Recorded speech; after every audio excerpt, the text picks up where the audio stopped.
নমস্কাৰ। আজি আপোনালোকক মই মোৰ এই ভিডিঅ'টোৰ জৰিয়তে ভালুকপুঙৰ কিছুমান দৃশ্য বা ভালুকপুঙৰ ৰাস্তাবোৰ দেখুৱাইছোঁ। হঠাৎ গেলেৰী চাই থাকোঁতে দেখিলোঁ যে ভালুকপুঙৰ কেইটামান ভিডিঅ' ফুটেজ আছে আৰু ভাবিলোঁ আজিলৈকে যোনে যোৱা নাই ভালুকপুঙৰ ফালে তেওঁলোকৰ জানিব ৰাস্তা ঘাটবোৰ কেনেকুৱা। আৰু যেহেতু আজিকালি সকলোৱে ইউটিউব ব্যৱহাৰ কৰে, সেইকাৰণে ভাবিলোঁ ইউটিউবতে শ্বেয়াৰ কৰি দিওঁ। আশা কৰোঁ আপোনালোকে ভাল পাব। মই বৰ্তমান আছোঁ তেজপুৰত। আমি তেজপুৰৰ পৰা ভালুকপুঙলৈ দেওবাৰে যেতিয়া মোৰ মিষ্টাৰৰ অফ আছিল ডিউটিৰ, তেতিয়া আমি ভালুকপুঙলৈ যাত্ৰা আৰম্ভ কৰিছিলোঁ। আৰু যেতিয়া ভালুকপুঙলৈ যাত্ৰা কৰিছিলোঁ, ভালুকপুং পোৱাৰ পিছত আৰু অলপ আমি ওপৰলৈ উঠি গৈছিলোঁ, পাহাৰৰ কিনাৰে কিনাৰে এনেকৈ। ইয়াত দেখিছে আপোনালোকে ৰাস্তাবোৰ অলপ ভঙা, কাৰণ ৰাস্তাবোৰ অলপ বহল কৰাৰ কামো চলি আছিল আৰু লগতে খুব কিনকিনীয়া বৰষুণ দি আছিল। সেইকেইদিন তাৰ মানুহে কৈছে যে তাত অলপ লেণ্ডশ্লাইড হৈছিলে। সেই লেণ্ডশ্লাইড হৈ ক'ৰবাত মাটি খহি পানী বাগৰি সেনেকৈ ৰাস্তাবোৰ ভাঙিছিলে। আৰু সেয়ে অলপ ৰাস্তা ঘাটবোৰ মাজে মাজে ভঙা দেখিব। এয়া চাওক, কিনাৰেৰে এখন নৈ গৈছে আৰু নৈখন ওপৰৰ পৰা বিৰাট ধুনীয়া দেখি।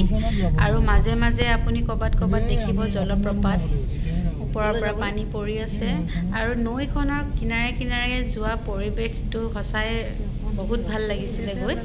আৰু আপুনি এইফালে চাওক জলপ্ৰপাত এটা, ইয়াৰ ওপৰৰ পৰা পানী বাগৰিছে।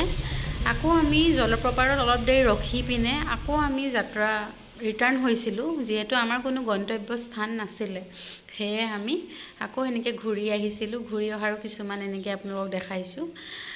ঘূৰি আহি তাৰপাছত আমি আৰু বিশেষ একো প্লেন নাছিলে, হঠাৎ ছাডেন গৈছিলোঁ আমি। সেয়ে তাতে গৈ পিনে আমি দেখিলোঁ যে কিনাৰত এনেকৈ বাঁহৰ গাজৰ এনেকৈ ষ্টল হৈছে, তাৰপিছত ভোট জলকীয়া।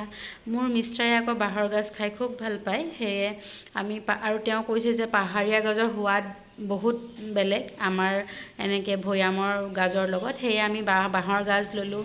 তাতো ভেৰাইটিজ আছে বাঁহৰ গাজৰো। তাৰে আমি ল'লোঁ, লৈ মেলি আকৌ ভোট জলকীয়াও ল'লোঁ।